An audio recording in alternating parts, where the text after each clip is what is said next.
السلام علیکم ورحمۃ اللہ وبرکاتہ۔ صلی اللہ علیہ حبیبہ محمد وآلہ وبارک وسلم۔ آج جمعۃ المبارک کا بڑا مقدس دن ہے۔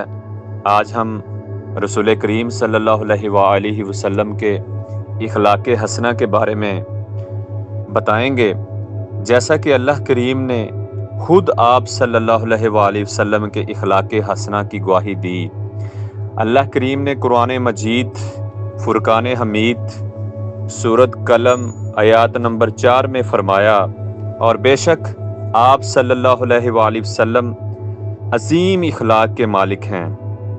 رسول کریم صلی اللہ علیہ وآلہ وسلم قبل از نبوت ہی لوگ آپ کو صادق یعنی کہ سچ بولنے والا اور امین امانت دار کہتے تھے، یہاں تک کہ آپ کے دشمن بھی آپ کی سچائی کا بیان فرماتے ہیں کہ رسول کریم صلی اللہ علیہ وآلہ وسلم ہر بات میں سچ بولتے تھے۔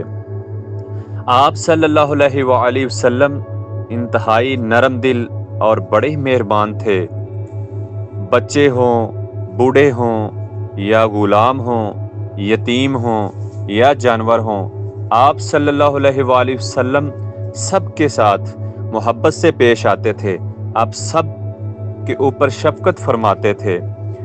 رسول کریم صلی اللہ علیہ وآلہ وسلم جب مکہ کے کفار نے ظلم و ستم کیا، پتھر مارے، یہاں تک کہ آپ کے پیچھے جب آپ طائف تشریف لے گئے وہاں پہ لڑکوں کو لگا دیا، پھر بھی آپ صلی اللہ علیہ وآلہ وسلم نے صبر و تحمل کا مظاہرہ فرمایا اور فرمایا، اے اللہ میری قوم کو ہدایت دے، یہ مجھے نہیں جانتے۔ رسول اللہ صلی اللہ علیہ وآلہ وسلم فتح مکہ کے موقع پر آپ نے اپنے دشمنوں سے بدلہ نہیں لیا۔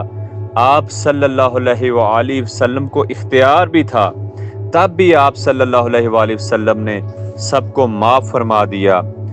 آج تم پر کوئی گرفت نہیں، جاؤ تم سب آزاد ہو، یہ رسول کریم صلی اللہ علیہ وآلہ وسلم کے الفاظ تھے۔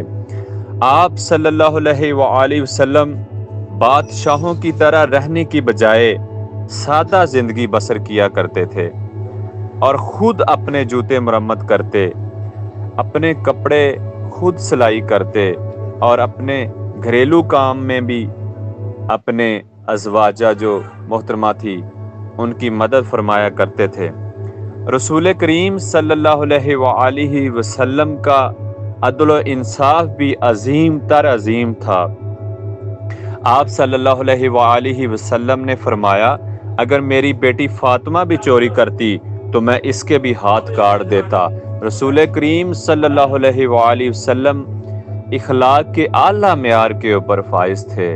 رسول کریم صلی اللہ علیہ وآلہ وسلم کا اخلاق حسنہ پورا قرآن مجید ہے۔ آپ صلی اللہ علیہ وآلہ وسلم ہمارے لیے بلکہ پوری انسانیت کے لیے رحمت بن کے آئے، کیونکہ آپ امام الانبیاء ہیں، خاتم المرسلین ہیں۔ آپ کے بعد نہ تو کوئی نبی آئے گا اور نہ ہی کوئی ہدایت دکھانے والا، کیونکہ رسول کریم صلی اللہ علیہ وآلہ وسلم پر اللہ کریم نے یہ سب کچھ ختم کر دیا۔ تو اللہ سے دعا ہے کہ اللہ ہمیں رسول کریم صلی اللہ علیہ وآلہ وسلم کے اخلاق حسنہ پہ عمل کرنے والا بنائے، اور رسول کریم صلی اللہ علیہ وسلم کی جتنی بھی سنتے ہیں ان پر ہمیں عمل کرنے والا بنائے۔ آمین ثم آمین۔